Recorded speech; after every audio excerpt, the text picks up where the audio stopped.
Halo teman-teman, ada kisah tentang kebobrokan pendidikan di India yang terbongkar gara-gara adanya joki ujian. Kemudian kisah ini difilmkan dengan judul Why Cheat India yang dirilis pada tahun 2019. Daripada membuat kalian semakin penasaran, langsung saja ke alur ceritanya.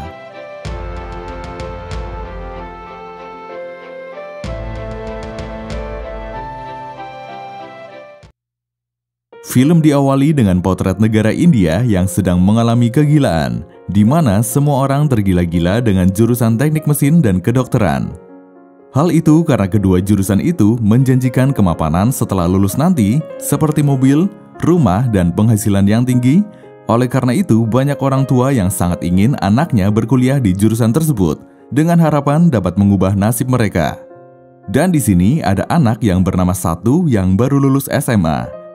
Dia menghabiskan berbulan-bulan waktunya di kota pendidikan India untuk kursus guna mempersiapkan masuk jurusan teknik mesin. Satu menghabiskan 6 jam di kelas untuk belajar. Tak hanya itu, dia juga masih melakukan belajar mandiri selama 6 jam dan hanya menyisakan 5 jam untuk tidur serta 1 jam untuk kegiatan lain. Setelah mengikuti kursus, Satu pulang untuk meminta restu dari kedua orang tuanya untuk mengikuti tes masuk jurusan teknik mesin. Pada hari itu, Satu diantar oleh ayahnya menuju tes di Universitas Intermediate Kota Lucknow. Sesampainya di sana, banyak sekali para anak yang ingin mendaftar ke jurusan teknik mesin. Bahkan ada anak yang sakit, namun dia dipaksa oleh orang tuanya untuk tetap mengikuti tes tersebut. पढ़ाई के डर से सुसाइड करने की कोशिश कर रहे। पापा बड़े हरामी हैं इनके। ले आए पट्टी करा के। Selesai menjalani tes, kakak Satu yang bernama Nupur memberikan semangat dan tidak terlalu mementingkan Satu lulus atau tidak, karena bagi Nupur yang penting Satu sudah berusaha. Namun hal itu langsung dibantah oleh ayah Satu karena dia sudah mengeluarkan banyak biaya untuk biaya pendidikan Satu, termasuk memakai uang lamaran milik Nupur. Ayah Satu sangat berharap Satu diterima di teknik mesin dengan harapan Satu dapat mengubah kehidupan mereka, karena penghasilan ayah Satu sebagai pegawai negeri tidak mencukupi. Beberapa waktu kemudian, ayah Satu mendapatkan telepon yang mengabarkan jika Satu diterima di jurusan teknik mesin dengan predikat terbaik. Ayah Satu tentu langsung pulang untuk memberitahukan kabar gembira itu. Setelah itu, Satu diarak keliling kampung oleh warga atas pencapaiannya itu.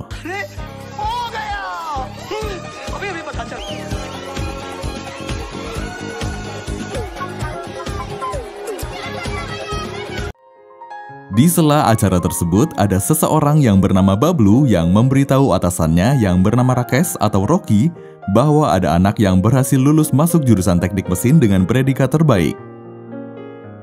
Kemudian, Rocky mencoba mengikuti Satu yang sedang nonton film di bioskop.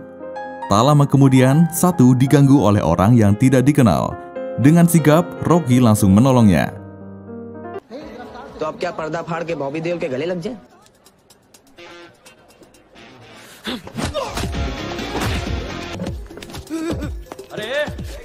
Hal itu membuat Satu bersimpati pada Rocky, yang langsung dia ceritakan pada Nupur setelah dia sampai rumah.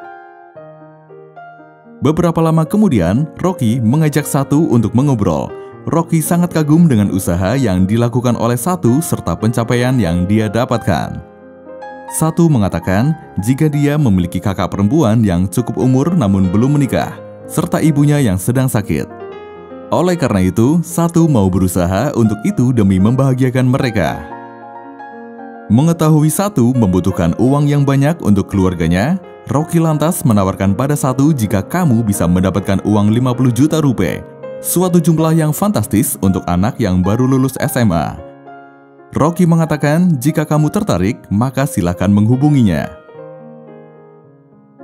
Setelah berpikir, akhirnya Satu menghubungi Rocky karena dia penasaran pekerjaan apa yang bisa dia lakukan.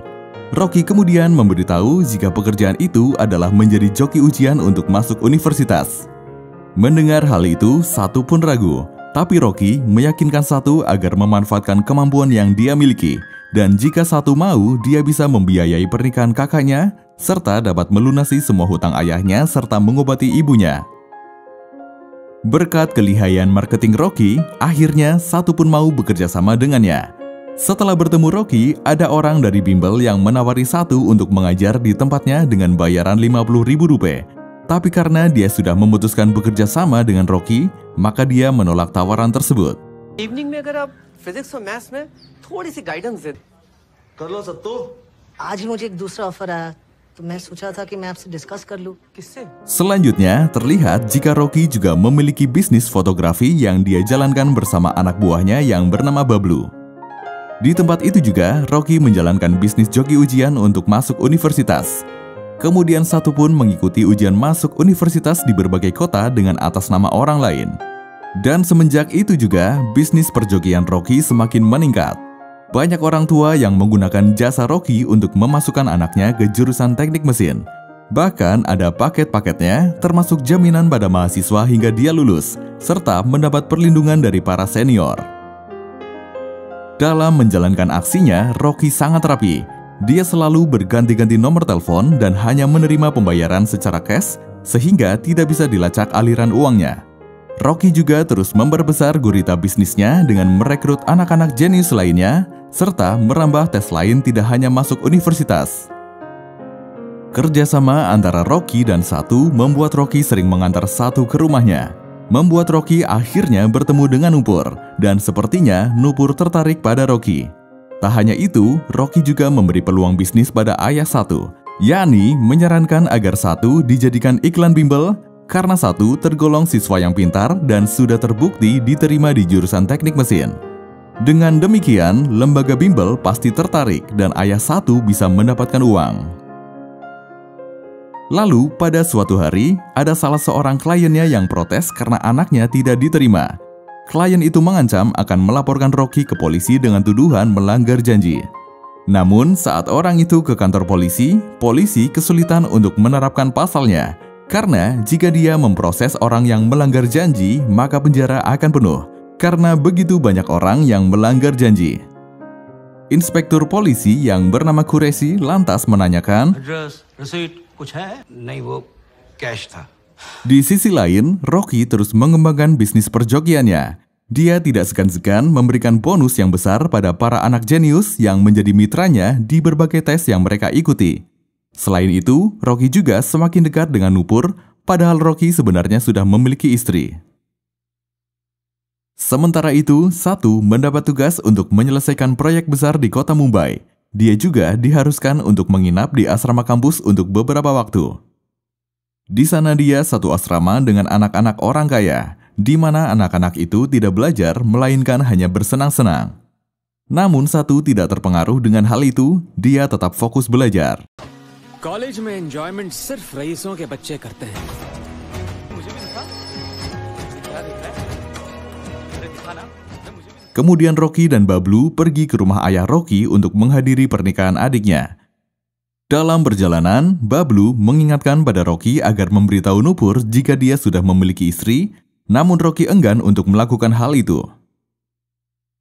Begitu sampai di rumah, Rocky tidak mendapat sambutan baik oleh orang tuanya, di mana orang tuanya selalu membandingkan Rocky yang hanya memiliki studio foto kecil, sedangkan adiknya adalah dokter bedah di Amerika.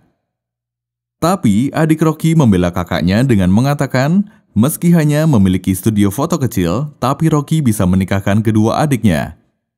Lalu perlakuan tidak menyenangkan yang diterima oleh Rocky juga dari istrinya, di mana sang istri tidak bisa melayani Rocky dengan baik. Namun di sisi lain, prestasi Rocky di luar sangat banyak.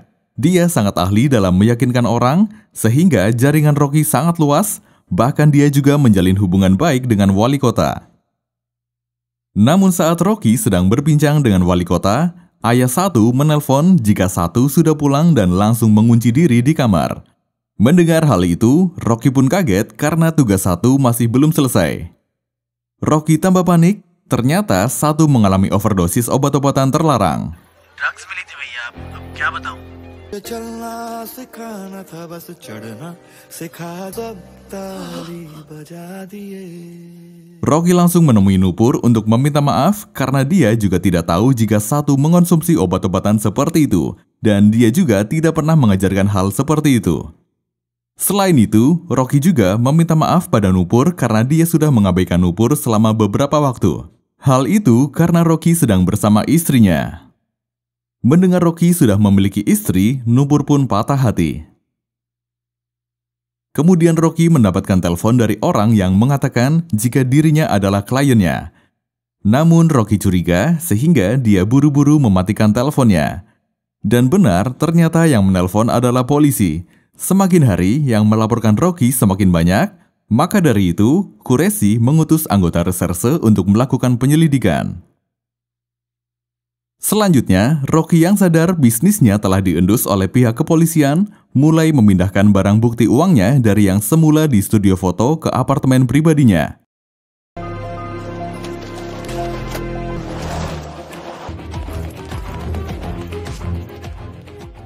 Di lain pihak, Satu akhirnya berakhir pulih. Lalu untuk mengamankan bisnisnya, Rocky berencana mengirim Satu ke Qatar. Dia meyakinkan pada orang tua Satu jika dia sudah mengurus semuanya, dan dia juga sudah menyiapkan semuanya untuk Satu di Qatar. Selain itu, Rocky juga memberi orang tua Satu sejumlah uang. Setelah itu, Rocky memutus kontrak dengan keluarga Satu. Kemudian, selepas Rocky menghadiri sebuah pesta, ada orang yang membuntuti mobilnya. Dan saat Rocky sudah masuk, tiba-tiba Qureshi dan anak buahnya menggerebek apartemen milik Rocky. Para penyidik akhirnya juga menemukan barang bukti uang yang menggunung. Red warrant. ये मेरा रेजिडेंस है, आप क्या ढूंढ रहे हैं?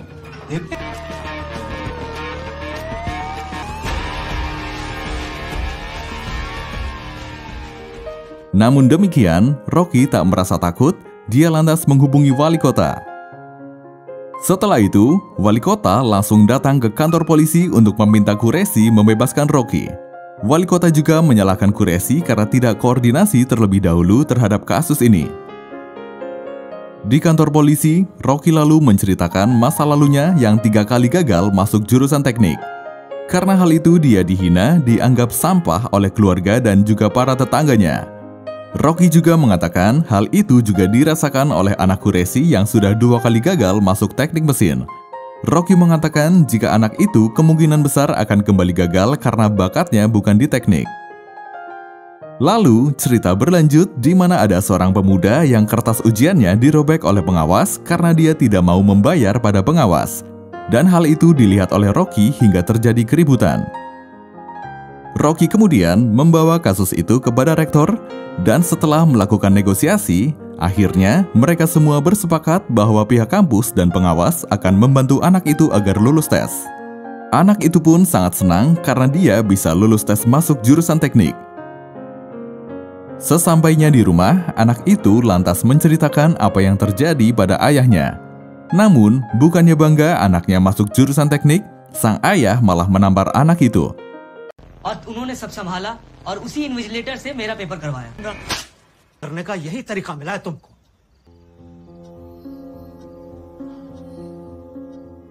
5 tahun telah berlalu sejak kejadian itu, kini Rocky tinggal di sebuah hotel mewah karena sedang menjalankan proyek besar. Kemudian Rocky menemui Bablu dan istrinya. Rocky mengatakan jika dia memiliki rencana untuk membantu para pencari kerja yang tidak diterima dalam seleksi karyawan. Hal ini didasarkan karena banyak orang yang tidak menguasai teori, namun mereka ahli dalam praktik. Sedangkan perusahaan membutuhkan kedua hal tersebut. Selain itu, Rocky juga berencana akan membantu orang untuk dengan mudah memperoleh gelar MBA atau Master Business Administration karena banyak perusahaan besar yang menyarankan para pelamar memiliki ijazah tersebut. Menurut Rocky, bahwa banyak orang yang membutuhkan gelar untuk mengejar uang dan dihormati. Mendengar hal itu, Bablu pun tercengang. Untuk memuluskan rencananya itu, Rocky mulai mendekati ketua Kadin India pada sebuah pameran. Hal itu Rocky lakukan agar dia bisa membantu Rocky. Rocky juga menjanjikan komisi sebesar 10% jika proyek itu berhasil. Lalu dalam acara itu, Rocky bertemu kembali dengan Nupur yang sedang dimarahi oleh bosnya. Rocky kemudian menegur bos Nupur dan memintanya agar lebih sopan saat berbicara dengan wanita. You can't.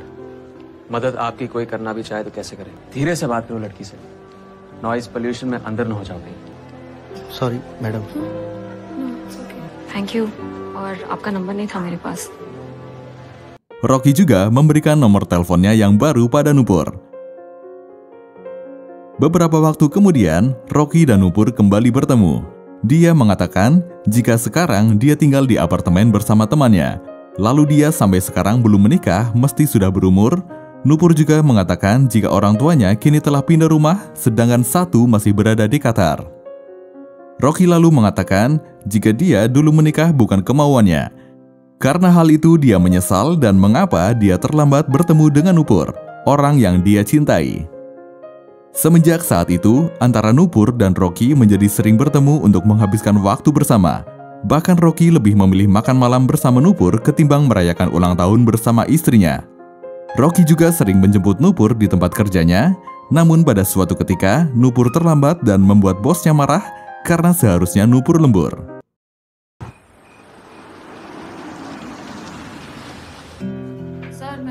ये कोई टाइम है आने का? तुम कर क्या रही थी आज? हाँ? Didn't I tell you to come in early? Nupur sebenarnya sudah tidak nyaman bekerja di tempat itu dan ingin bekerja di perusahaan yang bonafit.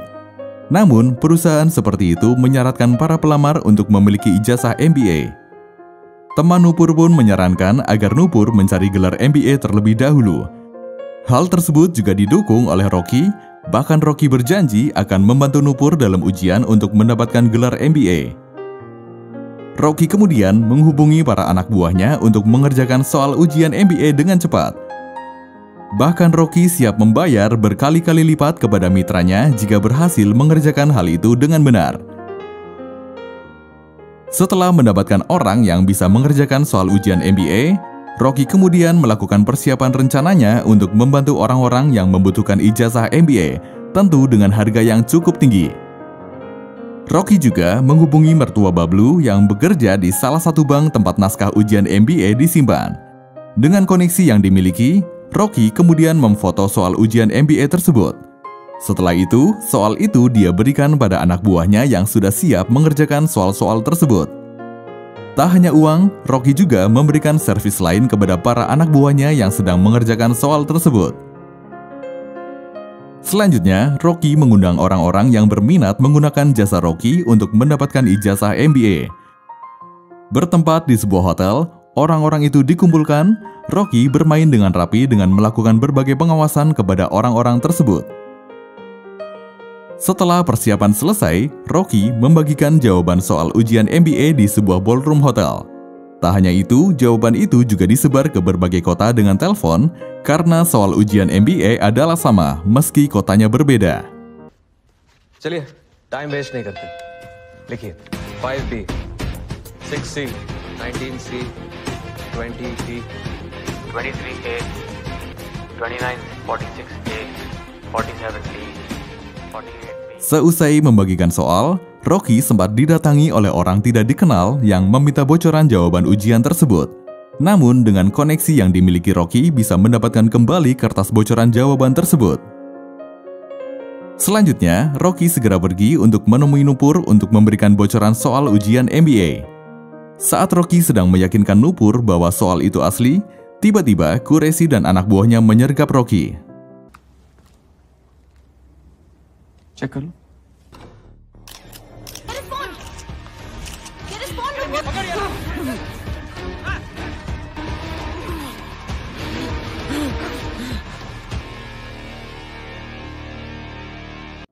Penyergapan tersebut ternyata ada peran dari Nupur yang bekerja sama dengan Qureshi. Hal itu Nupur lakukan karena Nupur sakit hati pada Rocky. Jadi, beberapa tahun sebelumnya, satu yang bekerja di Qatar dideportasi karena sertifikat yang dia miliki ternyata palsu, dan sertifikat itu dibuatkan oleh Rocky. Seusai pulang dari Qatar, dia menjadi pendiam dan suka mengurung diri, hingga akhirnya dia ditemukan sudah tidak bernyawa di kamarnya. Saat pemeriksaan, di kamar satu juga ditemukan bahwa ijazah satu juga sudah dibatalkan oleh pihak Kementerian Pendidikan. Hal itu yang mendasari mengapa Nupur sampai bekerja sama dengan Qureshi. Nupur pun hanya bisa menangis karena sesungguhnya Nupur juga mencintai Rocky.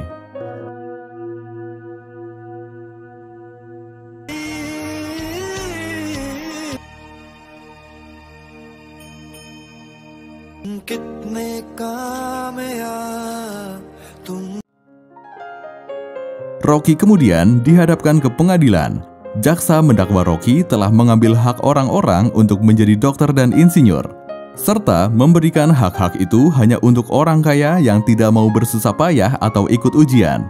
Tak hanya itu, Rocky juga didakwa melakukan hal tersebut hanya karena motif uang. Rocky lalu membela diri bahwa sistem pendidikan yang ada tidak baik, di mana nasib orang hanya ditentukan oleh 1 hari dan selembar kertas. Rocky juga menambahkan jika jutaan orang mengantri mengikuti ujian, namun kursi yang tersedia hanya beberapa ribu saja, tentu itu tidak ideal. Selain itu, Rocky juga menanyakan apabila faktor ujian dipersoalkan, mengapa tidak ada ujian bagi politisi, padahal mereka mengurus negara. Selain itu, Rocky juga mengakui benar dia mengambil uang dari orang kaya, namun dia gunakan sebagian untuk membiayai siswa miskin yang berprestasi. Namun jaksa mengatakan bahwa insinyur nantinya akan membuat rumah dan lain sebagainya, dan dokter juga akan membuat klinik. Namun jika cara masuknya seperti yang dilakukan oleh Rocky, maka itu berpotensi mereka melakukan korupsi nantinya karena pikiran mereka hanya bisnis.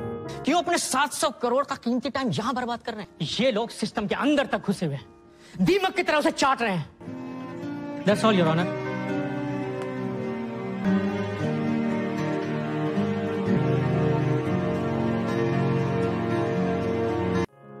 Selain itu, jaksa menambahkan jika sudah ada 1 korban anak jenius, yaitu 1. Akhirnya, Rocky divonis 2 tahun penjara. Kemudian, keluarganya dan wali kota membesuk Rocky di penjara. Ayah Rocky sangat kecewa dengan apa yang dilakukan oleh putranya, karena dia selalu dicaci sebagai ayah seorang penipu. Di sisi lain, wali kota menawarkan agar membebaskan Rocky ketika pemberitaan mengenai Rocky sudah mereda. Namun Rocky menolak tawaran dari wali kota.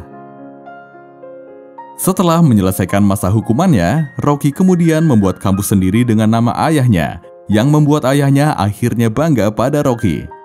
Rocky juga memfasilitasi para mahasiswa yang ingin sukses dengan cara yang jujur. Sudah banyak anak-anak yang ingin kuliah dan difasilitasi oleh Rocky. Seperti itulah kisah tentang kebobrokan pendidikan di India yang terbongkar gara-gara adanya joki ujian. Terima kasih dan sampai jumpa di alur cerita selanjutnya.